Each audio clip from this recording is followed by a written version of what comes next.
1:53 p.m. 13:53 Israel Standard Time. Daf Yomi Tractate Makos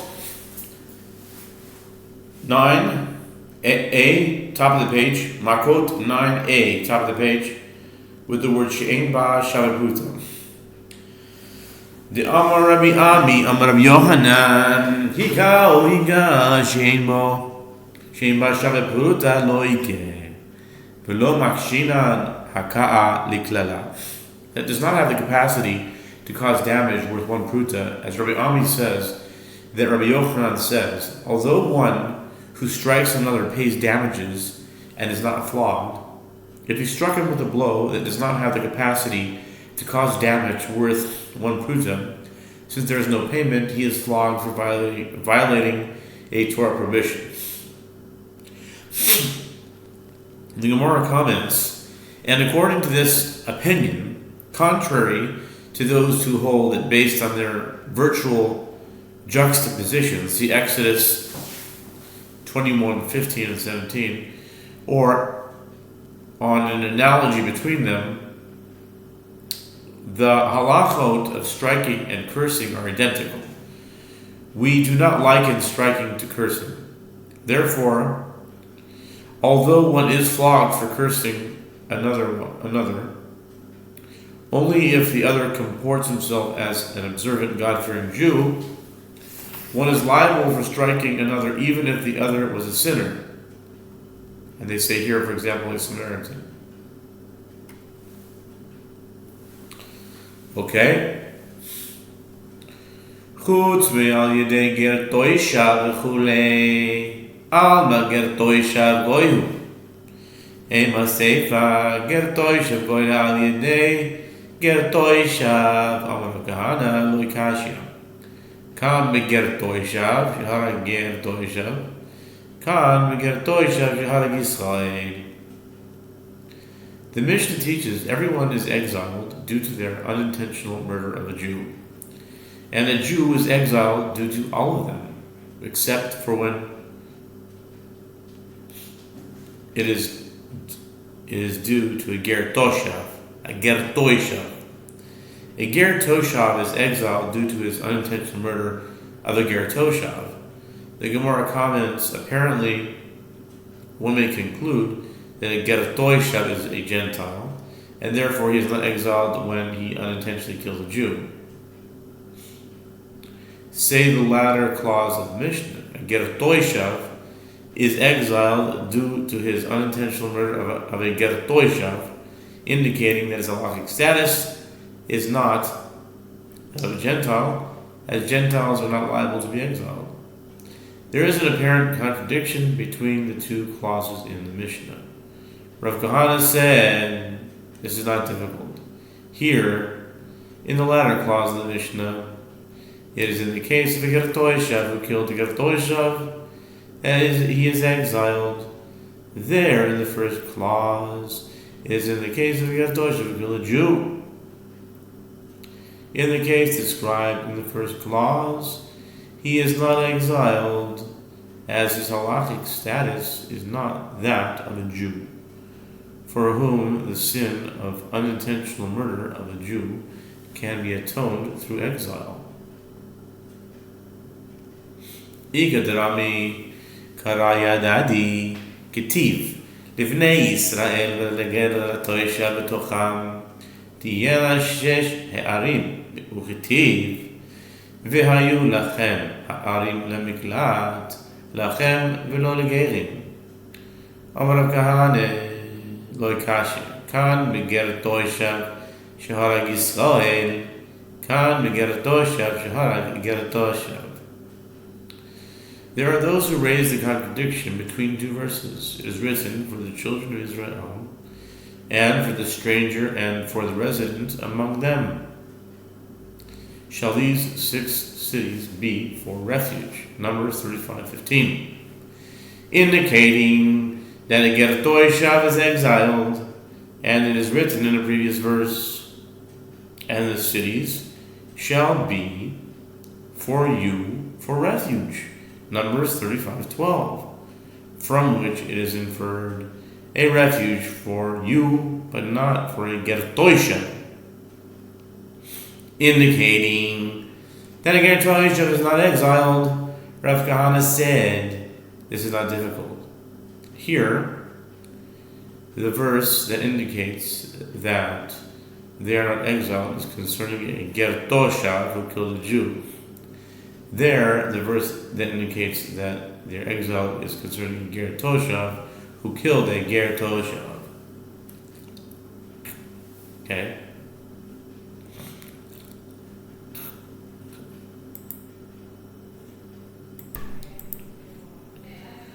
Okay. Uraminihi Lefika ger v'goy shehargu neragim. Katani ger dumya de goy. Ma goy lo ishna de katal bar minhe v'lo ishna de katal la bar minhe. Neherag af ger lo ishna de katal bar minhe v'lo ishna katal de la bar minhe neherag.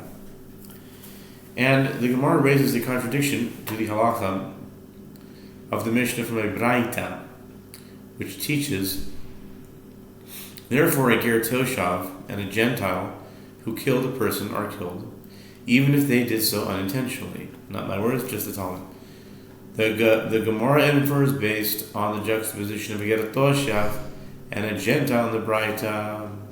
The Tana teaches the case of a ger toshav in a manner similar to the case of a Gentile, just as with regard to a Gentile, it is no different in a case where he killed one of his kind, a Gentile, and it is no different in a case where he killed one not of his kind, meaning a Jew, as in either case he is executed and is not exiled. Again, a disclaimer, the opinions expressed in this reading does not necessarily reflect my opinions. In fact, does not. I'm simply reading what they are saying. Okay. A Jew and either is executed, not exiled. Okay. It's no different in a case where he killed one, not one of his kind of Jew. In either case is he executed and he's not exiled. So too with regard to Ger Toshav, it is no different in the case where he killed one of his own kind, a Ger Toshav, and it's no different in the case where he killed one of not his own kind, meaning a Jew, as in either case he is executed and not exiled. Okay. Amar B'chizda Eloi Kashya Kan Shehargo Derech Yerida Kan Shehargo Derech Aliyah Derech Yerida Yisrael Gale Ihu Nami Sagile Begalut Derech Aliyah Yisrael Patahu Nerag. Rav Chizda said the contradiction between the Mishnah and the Braita is not difficult. Here, the Mishnah is referring to a case where he killed him in a downward motion, and there the Braita is referring to a case where he kills him in an upward motion. Rav Chizda elaborates, if one Ger Toshav killed another Ger Toshav in a downward motion, which is a case where if the perpetrator were a Jew, he would be exiled, the Ger Toshav also suffices with exile.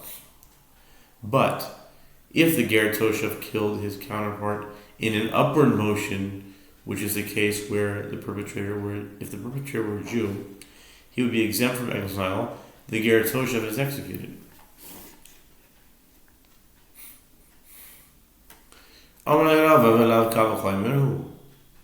Uma derech yeridat Yisrael gali ihu nami sagile begalut derech aliyah Yisrael pater ihu ne'erad.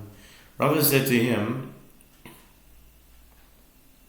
and is it not derived by means of an a fortiori inference, meaning a kal to the contrary, if one unintentionally kills another in a downward motion, which is the case where if the perpetrator were a Jew, he would be exiled. The Ger Toshav also suffices with exile.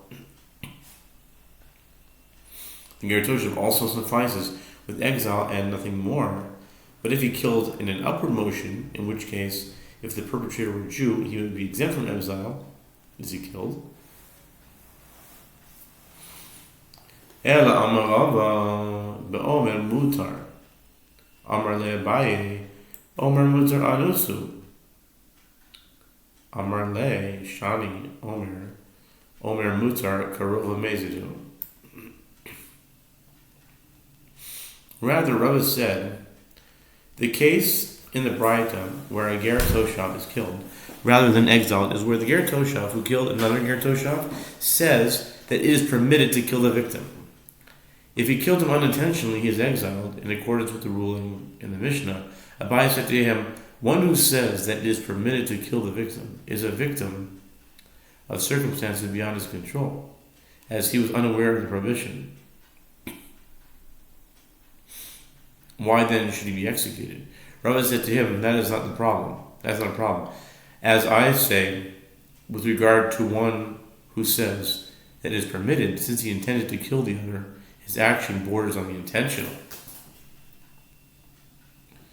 V'adzu l'tamayhu l'itmar kesavur behema v'nimsa adam goy v'nimsa gerto shav Rava omer chayav omer mutar karov l'mezidhu Rav Chizda omer patur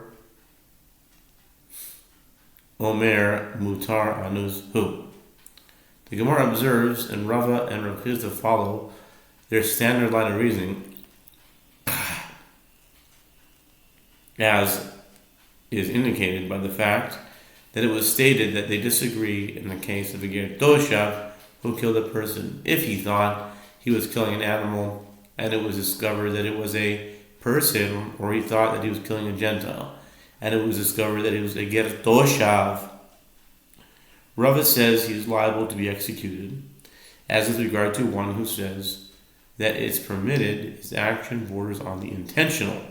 Rav Chizda says he is exempt, as one who says that it is permitted to kill a victim is a victim's circumstances beyond his control. I definitely don't agree with that. A person needs to know that killing is not right. You don't have to know that it's wrong to be responsible for it.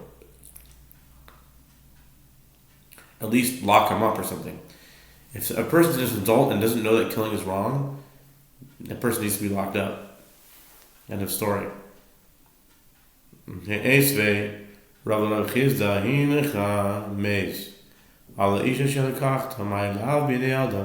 Rava raised an objection to the opinion of Chizda from that which is written with regard to Abimelech, the king of Gerar, who took Sarah, Abraham's wife. And God came to Abimelech in a dream of the night and said to him, you shall die for the woman you took, as she is a man's wife. Genesis 20 verse 3. When Abimelech took Sarah, he was under the impression that she was unmarried, as Abraham said that she was his sister. And despite the fact that Abimelech was one who says that it is permitted, he was liable to be executed for his action. What, is it not that he was liable to be executed at the hand of a court composed of people, indicating that one who says that it's permitted is liable? Lo b'dei shemayim tekanami ketiv machatoli. The Gemara rejects that conclusion. No, it means that he was liable to be executed at the hand of heaven, not by a court.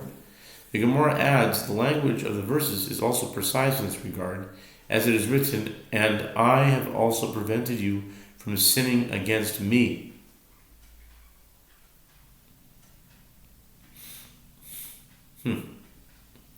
Genesis 20 verse 6, indicating that it was a sin vis-a-vis God, and it was not in the jurisdiction of a court of men.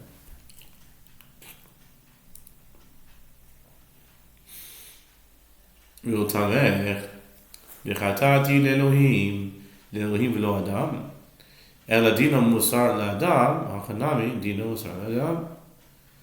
asks, and according to your reasoning, that based on the formulation of the verse, that one concludes that it was a sin exclusively vis-a-vis God, where Joseph says to Potiphar for his wife, and how can I perform this great evil and sin to God? Genesis 39 verse 9. May one also infer that it was a sin vis-a-vis God and not vis-a-vis man?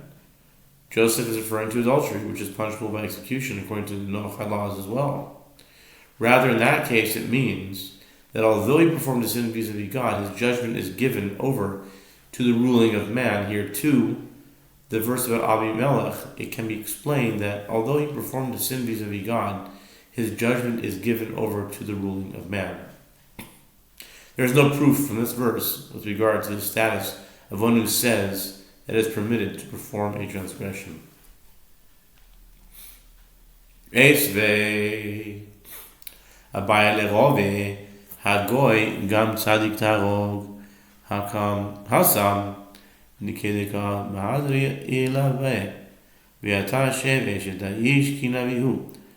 Abaya raised an objection to the opinion of Rava from the reply of Abimelech. Will you even slay a righteous nation? Genesis 20 verse 4. God appears to accept Abimelech's contention as he did not respond by calling him wicked, indicating that one who says that is permitted to perform a transgression is a victim of circumstances beyond his control. The Gemara rejects that understanding. There, the reason for the rejection of Abimelech's contention is as they responded to him from heaven, and now restore the man's wife as he is a prophet. Genesis 20 verse 7.